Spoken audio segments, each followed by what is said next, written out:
You did stuff all day, emails and meetings and a few decisions and maybe some scrolling to decompress, and now it's 4 in the afternoon and you feel like you got hit by a truck, but you can't point to anything you actually finished. So you sit there doing the math on your day, trying to figure out where it all went, and the numbers don't add up. That gap between how tired you are and how little you did, that's not laziness. Your brain has a real energy budget, and something spent it all without telling you. Most people assume tiredness is about how hard their body worked, so when they're wiped out after a day of sitting at a desk, the only explanation their brain serves up is that they're lazy. That explanation sticks, because what else do you have? Nothing moved, nothing lifted, just a chair and a screen, so clearly the problem is you. That's the wrong read entirely, and it's costing you more than you think. Your brain runs on a fixed amount of cognitive fuel each day, and it doesn't care what you spend that fuel on. A spreadsheet, a lunch decision, a passive-aggressive email you had to word carefully so nobody got offended. Corporate diplomacy is genuinely one of the most expensive things your brain does, and it all pulls from the same tank. There's no separate reserve for important work versus minor annoyances. One tank. Everything comes out of it, and your brain doesn't sort tasks the way you do. You might think checking messages is low effort because it feels routine, but your brain doesn't file it under easy. Every decision registers as a withdrawal, no matter how small, so by the time you sit down for the thing that actually matters, the tank is already lower than you expected. Think about a car with one gas tank. It doesn't matter if you drove to a job interview or to pick up groceries, the needle drops the same amount either way. The engine doesn't reward you for driving somewhere important. Fuel out is fuel out, and the car doesn't care about your intentions. Research on self-control backs this up pretty clearly. The finding, connected to work by Roy Baumeister, is that self-control draws from a shared pool, not separate ones for each part of your life. So every small act of mental discipline in the morning, staying calm in a meeting, not snapping at someone, pulling your focus back when it wandered, quietly chips away at what's left for later. The tank doesn't refill just because you switched from email to a report. You just keep drawing from the same place. And when that pool runs low, the consequences show up in places you wouldn't expect. Studies on judges show they grant parole significantly less often later in the day, not because the case has changed, but because the mental capacity for complex, lenient decisions had already been spent. Doctors order more unnecessary tests in the afternoon for the same reason. It's not a lapse in judgment, it's a depleted budget. Walk through a normal morning and count the withdrawals. You wake up and check your phone before you're even out of bed, so your brain starts reacting before it's fully warmed up. Then come a few decisions before breakfast. What to eat, what to wear, whether to respond to that text now or later. You sit through a meeting where staying quiet took real effort at least twice. Then you knock out 15 emails, each one needing a slightly different tone depending on who sent it and what they need. That's not a light morning. That's a long string of withdrawals from one account before 10 in the morning. The cruel part is that none of this leaves a visible record. So the only story your brain writes is, I didn't do enough. And you carry that into the evening feeling like you failed at something. You didn't fail. You spent your budget without knowing you had one, and without any system to protect it. And what's draining that budget isn't always the work you can see on your to-do list. Imagine leaving 30 browser tabs open on a laptop and then wondering why it's running slow. That's basically what your brain does every single day, except you can't see the tabs, you can't close them, and nobody told you they were open in the first place. And unlike your laptop, there's no off button you can hit and walk away from, because you just carry every open tab straight into tomorrow, without ever getting a clean restart. Your brain has a network that never actually turns off. It's called the default mode network, and it runs in the background constantly, handling the self-referential and social processing your brain does, even when you think you're doing nothing. Replaying a conversation from yesterday, running through what you'll say in the next meeting, processing the weird vibe someone gave you in the hallway, which will probably still be running at 11 at night, by the way. It's all happening under the surface all the time, and it all burns fuel. In a world without constant notifications, this network would get natural downtime, little gaps where your brain could actually idle. But every buzz, every red badge, every quick check of your phone fires it back up again, so it never fully powers down. It just keeps humming, quietly spending from the same tank, and you don't feel it happening because it doesn't feel like work. Picture a meeting that doesn't ask much from you. You're sitting there, mostly listening, so you assume your brain is getting a break. But your brain is actually tracking the social dynamics in the room, figuring out if the person across from you is annoyed, rehearsing an answer in case someone puts you on the spot, running quiet simulations of how the rest of the day might go, and half replaying that odd text you got this morning that you didn't have time to think about properly. All of that runs at the same time, none of it shows up on your to-do list, and all of it costs something real. Now add context switching on top of that.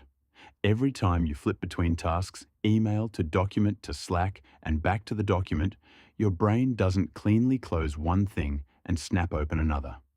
Researcher Sophie Leroy's work on attention residue shows that part of your focus stays stuck on whatever you just left, like a sticky note that won't peel off clean, and that leftover residue slows down your processing on whatever comes next.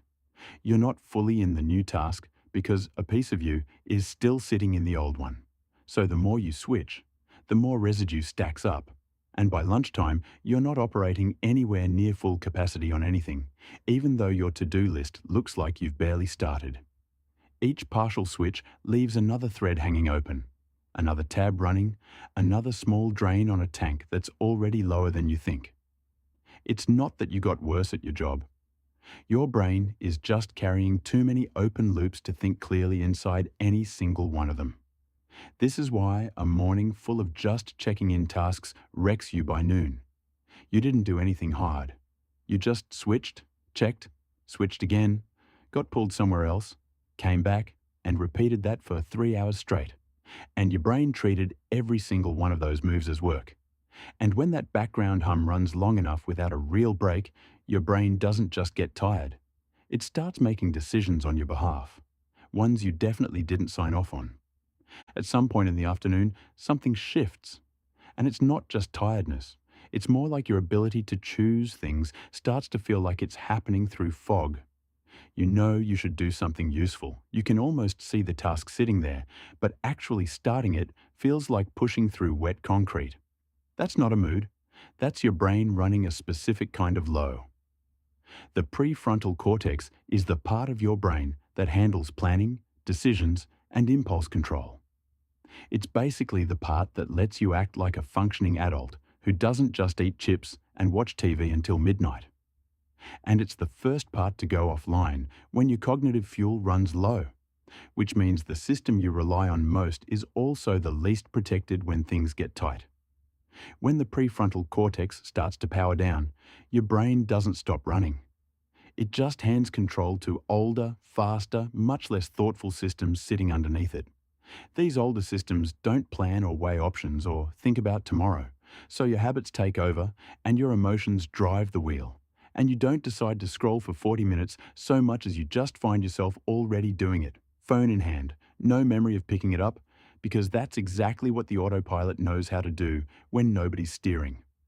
This is why your evenings can feel like they happen to you instead of by you, because in a real neurological sense, they kind of do. The part of your brain that would sit down and make a deliberate choice about how to spend the next 2 hours is running on fumes, so it steps back and lets the autopilot take the wheel.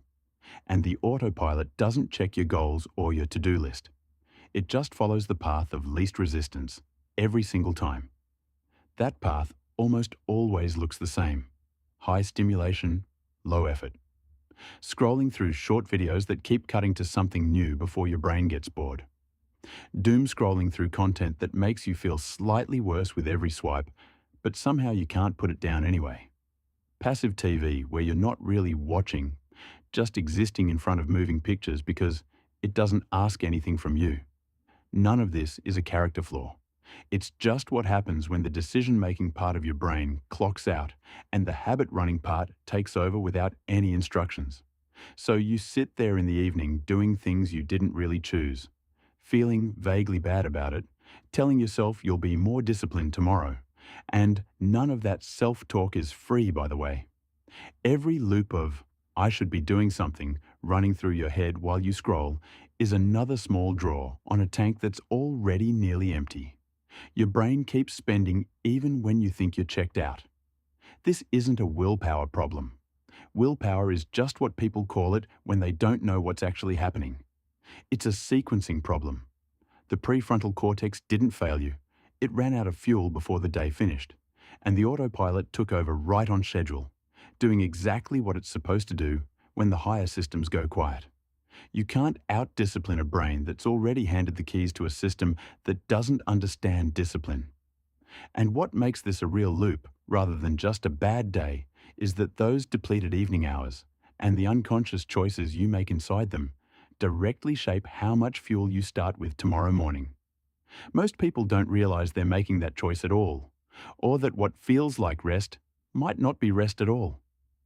Scrolling feels like the obvious reward after a long day, and that feeling is convincing enough that most people never question it.